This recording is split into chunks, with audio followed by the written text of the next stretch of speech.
नमस्कार। आज हम बात करने वाले हैं उन दो जबरदस्त ताकतों की जो तय करती हैं कि हम कौन हैं। एक है हमारी विरासत, यानी जो हमें पैदाइश से मिलता है, और दूसरा है हमारा माहौल, वो दुनिया जो हमें गढ़ती है। तो सवाल ये उठता है कि हम जैसे हैं वैसे पैदा होते हैं या फिर ये दुनिया हमें ऐसा बनाती है। ये एक बहुत पुरानी बहस है, नेचर वर्सेस नर्चर। आज हम इसी पहेली को सुलझाने की कोशिश करेंगे। तो आज का सफर कैसा रहेगा? सबसे पहले हम समझेंगे वंशानुक्रम को, फिर देखेंगे कि माहौल का हम पर क्या असर होता है। इसके बाद विकास के कुछ खास नियमों पर नजर डालेंगे और आखिर में इस बड़े सवाल का जवाब ढूंढेंगे कि हम असल में हैं क्या। चलिए तो सबसे पहले बात करते हैं पहली कड़ी की, हेरिडिटी यानी हमारा वंशानुक्रम। ये वो ब्लूप्रिंट है, वो जैविक नक्शा जिसे लेकर हम इस दुनिया में आते हैं। एक जाने माने मनोवैज्ञानिक हुए वुडवर्थ। उन्होंने बड़ी अच्छी बात कही थी कि वंशानुक्रम में वो सारी चीजें आ जाती हैं जो किसी इंसान में उसके जन्म के समय नहीं, बल्कि जन्म से भी 9 महीने पहले यानी गर्भधारण के वक्त ही मौजूद थीं। मतलब हमारी कहानी तो हमारे पैदा होने से भी पहले शुरू हो जाती है। अगर इसे और भी आसान भाषा में समझें तो वंशानुक्रम का सीधा सा मतलब है माता पिता के गुण, चाहे वो शारीरिक हो या मानसिक, उनका बच्चों में आना। ये एक तरह से वो सारी जन्मजात खूबियों का पैकेज है जो हमें हमारे पुरखों से विरासत में मिलता है। और पता है, ये पूरी की पूरी आनुवांशिक विरासत कहाँ से शुरू होती है? सिर्फ 46 क्रोमोसोम से। जी हाँ, सिर्फ 46 गुणसूत्र। यही हमारी पूरी जैविक बनावट की बुनियाद हैं। अब इन 46 में से 2 क्रोमोसोम बड़े खास होते हैं। वो तय करते हैं हमारा लिंग। महिलाओं में ये होते हैं XX और पुरुषों में XY।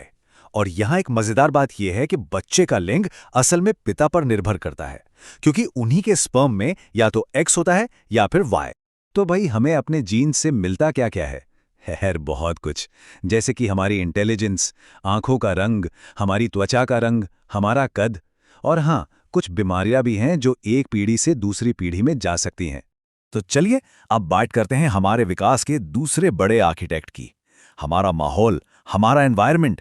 ये वो मूर्तिकार है जो हमें मिली पैदाइशी मिट्टी को एक शक्ल देता है। डगलस ने माहौल को बहुत सही तरीके से समझाया।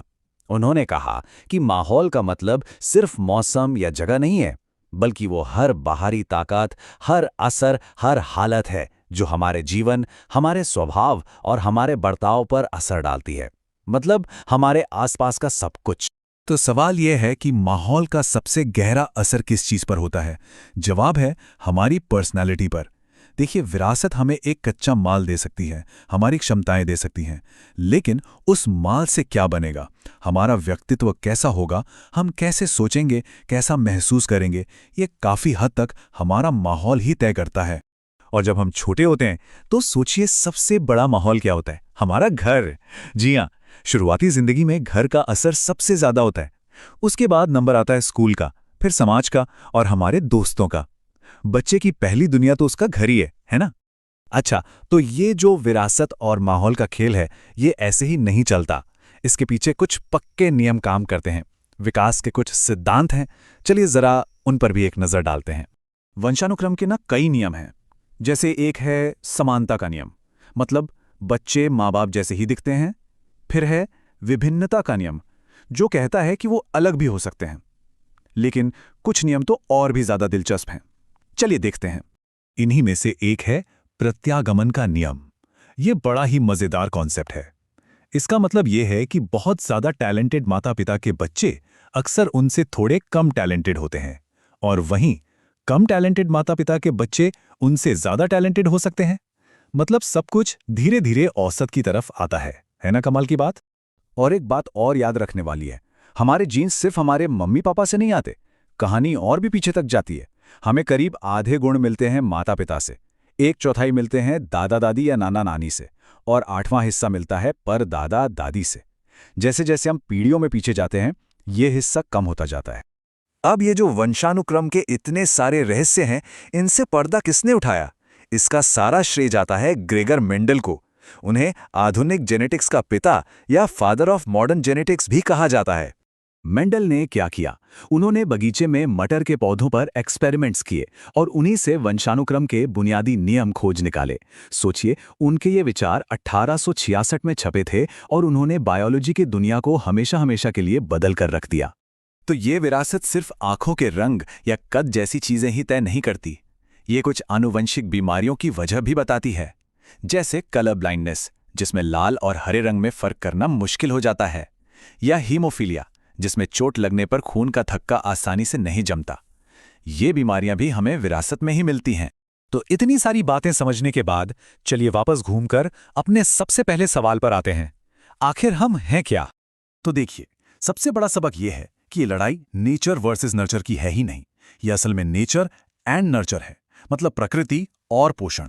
हमारा विकास कोई एक चीज तय नहीं करती, ये हमारे जीन्स और हमारे तजुर्बों के बीच होने वाली एक लगातार बातचीत का नतीजा है। ये दोनों एक दूसरे के बिना बिल्कुल अधूरे हैं। मशहूर दार्शनिक रूसो की एक बात यहां बिल्कुल फिट बैठती है। उन्होंने कहा था, इंसान आजाद पैदा होता है, पर हर जगह वो जंजीरों में है।